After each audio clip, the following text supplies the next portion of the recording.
TBS পডকাস্টে সবাইকে স্বাগতম। সঙ্গে আছি আমি রোকনুজ্জামান মনি। আমাদের অনেকেই মাঝে মধ্যে ভাবি জমানো টাকা কোথায় বিনিয়োগ করব, বিনিয়োগটা আবার নিরাপদ হবে কিনা। আমাদের অনেকেই আবার ভাবেন শরিয়া সম্মত মুনাফার কথা। এতদিন সরকারি বন্ড বা সুকুক মানে আমরা জানতাম 5, 7 বা 10 বছরের দীর্ঘমেয়াদী বিনিয়োগ, কিন্তু এবার সেই ধারণায় বড় পরিবর্তন এসেছে। সরকার এই প্রথম নিয়ে এসেছে মাত্র 273 দিন মেয়াদের স্বল্প মেয়াদী বাংলাদেশ সরকার বিনিয়োগ সুকুক বা বিজিআইএস। আজকে আমরা কথা বলবো এইসব বিষয়ে, জানতে চাইব নতুন সুকুক আসলে কি এবং মাত্র 10,000 টাকা দিয়ে সাধারণ মানুষ কিভাবে এখানে বিনিয়োগ করতে পারবেন এবং এর পেছনে সুবিধাগুলো কি কি। আমাদের সঙ্গে যুক্ত আছেন ঢাকা বিশ্ববিদ্যালয়ের অর্থনীতি বিভাগের অধ্যাপক ডক্টর রোমানা হক। ম্যাম, আপনাকে স্বাগতম।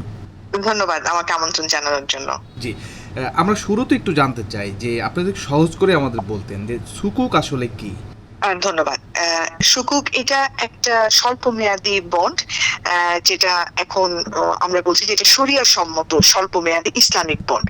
তো সাধারণ বন্ড যেটা হয় সেখানে আসলে সুদের মাধ্যমে আয়টা হয়, কিন্তু সরকার এখন যে সুকুকটার কথা বলছেন সেটা একটা কোনো নির্দিষ্ট প্রকল্পের উপরে হয়তো বিনিয়োগ করা হবে এবং যারা এখানে অংশগ্রহণ করবে সেই বিনিয়োগকারীদেরকেও কিন্তু সেই প্রকল্পের একটা অংশীদারিত্ব দেওয়া হবে। এবং এটা যেহেতু একটা ইসলামিক বন্ড, সেহেতু এখানে যে অর্জিত লাভটা হচ্ছে সেখান থেকেই বিনিয়োগকারীদের মধ্যে সেটা বন্টন করা হবে, অর্থাৎ মুনাফার একটা অংশ দেওয়া হবে। সুতরাং এখানে এটা ঠিক সুদের মাধ্যমে তারা এখানে আয় করবেন না, বরং এখানে একটা মুনাফার মাধ্যমে তারা কিন্তু এই আয়টা করবেন, যেহেতু এটা একটি ইসলামিক বন্ড। তো এই বন্ডটা সাধারণত যেটা হবে যে এখান থেকে সরকার যে অর্থটা পাবেন সেটা সাধারণত বলা হচ্ছে যে এটা একটা গ্রামীণ এলাকার উন্নয়নের জন্য তারা এটা বিনিয়োগ করবেন, যেমন গ্রামের রাস্তাঘাট, কালভার্ট নির্মাণ করা, কোনো অবকাঠামো উন্নয়ন। তো যারা এখানে বিনিয়োগ করছেন তারাও এক ধরনের সরাসরি বিনিয়োগের সাথে সম্পৃক্ত হচ্ছেন, যেটার থেকে যে মুনাফাটা হবে সেটার একটা অংশ তারা পাবেন। আপনি তাহলে বলছেন যে এটা আসলে প্রচলিত সুদ ভিত্তিক বন্ডের চেয়ে আলাদা? এটি প্রচলিত সুদ ভিত্তিক বন্ডের থেকে আলাদা, কারণ এটি তো একটা সুদ মুক্ত একটা বন্ড হিসাবে বাজারে আসছে, যেটা আসলে শতভাগ বলা হচ্ছে যেটা শরিয়া সম্মত। এবং এটা কেন্দ্রীয় ব্যাংকের যে শরিয়া বোর্ড আছে তাদের নজরদারিতে, তাদের মাধ্যমে এটা পরিচালিত হবে। এটা এক ধরনের হালাল সুদ মুক্ত একটা বন্ড হিসাবে এটা পরিচালিত হবে। ওকে ম্যাম, আমরা দেখলাম যে এই প্রথম সরকার 9 মাসেরও কম মেয়াদের এই স্বল্প মেয়াদী সুকুক নিয়ে এলো। আমরা অন্য সময় দেখেছি যে এইটার মেয়াদ 5, 7 বা 10 বছর হয়ে থাকে। তো এটা কেমন হবে? এবং আমরা দেখছি যে এখানে যা মুনাফার হার সেটি 9.36% বলা হচ্ছে। আপনার কাছে এটা নিয়ে একটু জানতে চাই। বাজারে যে প্রচলিত বন্ডগুলো এর আগে বা সুকুক যেটা ছিল 5 বা 10 বছরের মেয়াদে, কিন্তু সেটা হচ্ছে যে একজন যখন এইরকম একটু দীর্ঘ সময়ের জন্য তার টাকাটা সে বিনিয়োগ করেন কোনো বন্ডে, তখন কিন্তু সেই সময়ের জন্য সেটা আটকে যাচ্ছে এবং সে যদি তার মেয়াদের আগেই সেটাকে সে ভাঙাতে চায় তাহলে কিন্তু সে পুরো অর্থটা সেভাবে হয়তো পাবে না। তো এই ক্ষেত্রে এটা সুকুকের যেটা বর্তমানে যে 9 মাস মেয়াদী যে পরিকল্পনা আছে, এটা কিন্তু যারা ক্ষুদ্র বিনিয়োগকারী তাদের জন্য এটা খুবই আকর্ষণীয় হবে বলে মনে করছি, কারণ সে কিন্তু মাত্র 9 মাসের জন্য এটাকে রাখতে পারছে, চাইলে সে আবার সেটা বাড়াতে পারবে, কিন্তু 9 মাসের মধ্যে কিন্তু সে সেটা তুলে নিতে পারবে টাকাটা। এবং এক্ষেত্রে আপনি যেটা বললেন তার যে রিটার্ন যেটা হবে সেটাও কিন্তু ভালো, তার যে মুনাফার হারটাও ভালো। এবং এটা কিন্তু আমাদের প্রচলিত অন্যান্য ব্যাংকের যে এফডিআর বা সঞ্চয়পত্র যেগুলো আছে সেই তুলনায় কিন্তু এখানে আকর্ষণীয় মুনাফা পাওয়া যাবে। এখানে আরেকটি বিষয় আছে, এখানে বলা হচ্ছে যে এই সুকুকে বিনিয়োগ করলে কিন্তু আয়করের ক্ষেত্রে বিশেষ মানে কর ছাড় পাওয়ারও সুযোগ থাকে। তো এটাও কিন্তু বিশেষ করে ক্ষুদ্র বিনিয়োগকারীদের জন্য, তাদের জন্য এটাও একটা সুযোগ তৈরি করবে, যেখানে কিন্তু ট্যাক্স রিবেট বা ট্যাক্স রেয়াত পাওয়া যাবে। একটা সুবিধা হচ্ছে কি যে আমাদের দেশে এরকম বিনিয়োগের সুযোগ কিন্তু যথেষ্ট কম। যদি আমরা দেখি যে আমাদের এখন বিশেষ করে যারা ক্ষুদ্র বিনিয়োগকারী আছে তারা কিন্তু এখন আমাদের যে শেয়ার বাজারের কথা যদি বলি, সেখানেও কিন্তু নানা ধরনের ঝুঁকি থাকে এবং সেখানে কিন্তু একটা আস্থার সংকটও চলছে। এবং আমাদের ব্যাংকিং অবস্থায় যদি দেখেন, সেখানেও কিন্তু বেশ কিছু ব্যাংকের বর্তমানে যে অবস্থা রয়েছে সেটা নিয়েও জনগণের মধ্যে বেশ কিছু আমরা দেখছি বেশ কিছুদিন ধরে তাদের আস্থার একটা অভাব রয়েছে। তো সেই প্রেক্ষাপটে আসলে যেহেতু আমাদের এ ধরনের বিনিয়োগের সুযোগটা খুবই কম, বিশেষ করে যারা ক্ষুদ্র বিনিয়োগকারী তাদের জন্য এটা হয়তো একটা একটা ভালো সুযোগ তাদের জন্য তৈরি করবে। একদিকে এটা অল্প সময়ের জন্য বিনিয়োগ করা যাবে। অনেকের হয় না যে অল্প কিছু টাকা হাতে আছে, এটা এখন ব্যাংকে রাখা বা কোনো ধরনের যে শেয়ার বাজারে রাখার জন্য হয়তো সে ঠিক সেভাবে আস্থা পাচ্ছে না। কিন্তু সেখানে যদি সেই ৯ মাসের এই বন্ডটা সে কিনতে পারে, তাহলে খুব অল্প সময়ের জন্য সে কিন্তু এটা বিনিয়োগ করতে পারছে।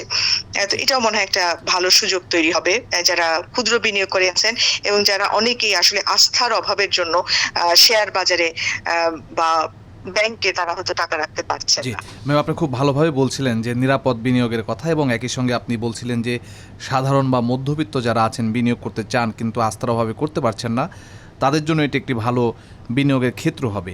ম্যাম, আমি একটু জানতে চাই, এবার বলা হচ্ছে যে সাধারণ মধ্যবিত্তরাও এখানে 10,000 টাকা থেকে শুরু করে এই বিনিয়োগে অংশ নিতে পারবেন এবং একই সঙ্গে প্রবাসীরাও পারবেন। তো কারা কিভাবে এই প্রক্রিয়ায় যুক্ত হবেন, এই প্রক্রিয়াটা যদি একটু আমাদেরকে বুঝিয়ে বলেন। এটা বাংলাদেশ ব্যাংকের মাধ্যমে এটা নেওয়া যাবে, অথবা ইসলামিক ব্যাংকের মাধ্যমেও কিন্তু এই বন্ডগুলো কেনা যাবে। তো সেক্ষেত্রে যারা দেশের বিনিয়োগকারী আছেন বা দেশের বাইরে যারা আছেন, তারা কিন্তু বাংলাদেশ ব্যাংকের মাধ্যমে বা আমাদের যে ইসলামিক ব্যাংকগুলো আছে তার মাধ্যমে কিন্তু এই বন্ডগুলো কিনতে পারবেন। আর এখানে যেহেতু এটা সরকারি ব্যবস্থাপনায় পরিচালিত হবে বাংলাদেশ ব্যাংকের সরাসরি তত্ত্বাবধানে, তো এটাতে কিন্তু ঝুঁকি অনেক কম থাকবে। সুতরাং বিদেশে যারা আছেন, আমাদের প্রবাসী যারা আছেন, তারাও কিন্তু এখানে সহজেই বিনিয়োগ করতে পারবেন। এখানে যেটা আমি বারবারই হয়তো বলছি, যেহেতু সরকারের ব্যবস্থাপনা এটা, এখানে কিন্তু ঝুঁকি একদমই কম, এখানে তার মূলধন হারানোর কোনো ঝুঁকি নাই। তো সুতরাং দেশের ভিতরে এবং বাইরে বিশেষ করে যারা ক্ষুদ্র বিনিয়োগকারী আছেন, যারা আসলে এই ধরনের সুযোগ খুঁজছেন, তারা বাংলাদেশ ব্যাংকের মাধ্যমে বা ইসলামী ব্যাংকের মাধ্যমে কিন্তু এই বিনিয়োগটা করতে পারবেন। আচ্ছা, মানে প্রক্রিয়ার তাহলে একই রকম, যে সাধারণ বন্ড কেনার ক্ষেত্রে আমাদের যে প্রক্রিয়াটাই যেতে হয় একই রকম প্রক্রিয়া, আপনি এটা বলছেন তো? একই প্রক্রিয়া তারা যেতে পারবে। জি, একই রকম প্রক্রিয়া এবং তারা কিন্তু অর্থাৎ আসলে একজন যে গ্রাহক ধরনের তিনি তার ব্যাংকে যাবেন, তার যে অ্যাকাউন্ট আছে সেই অ্যাকাউন্টের এগনেস্টে তিনি বন্ড কিনবেন, এরকমই তো প্রক্রিয়াটা? হ্যাঁ, জি, এরকমই যেরকম যেভাবে চলেছে আসলে প্রক্রিয়াটা একই।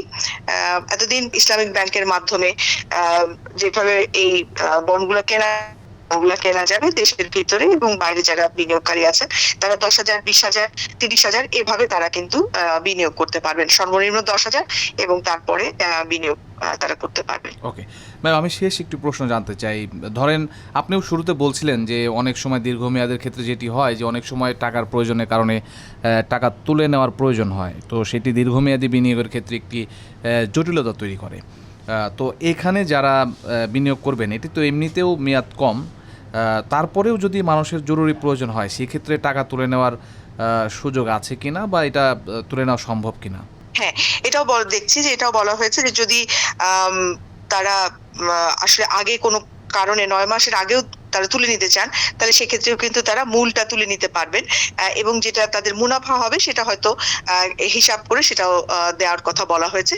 তবে আমি মনে করি যে কোনো বিনিয়োগকারীদের এই পুরো বিষয়গুলো আরো ভালোভাবে বুঝতে হবে এবং সরকারের দিক থেকেও আসলে প্রয়োজন, যে প্রশ্নগুলো আপনি করেছেন যথার্থই, যে আসলে যদি কেউ আগে তুলে নিতে যায়, এখন যেমন বলা হচ্ছে যে হ্যাঁ তারা যে কোনো সময় এটা এমনকি ৯ মাসের আগে এটা তুলে নিতে পারবেন, কিন্তু সেক্ষেত্রে তাদের মুনাফার বিষয়টি কেমন হবে হয়তো সেটি আরো পরিষ্কার করে বললে যারা বিনিয়োগকারী আছে তারা আরো আস্থার সাথে এখানে বিনিয়োগ করতে পারবেন।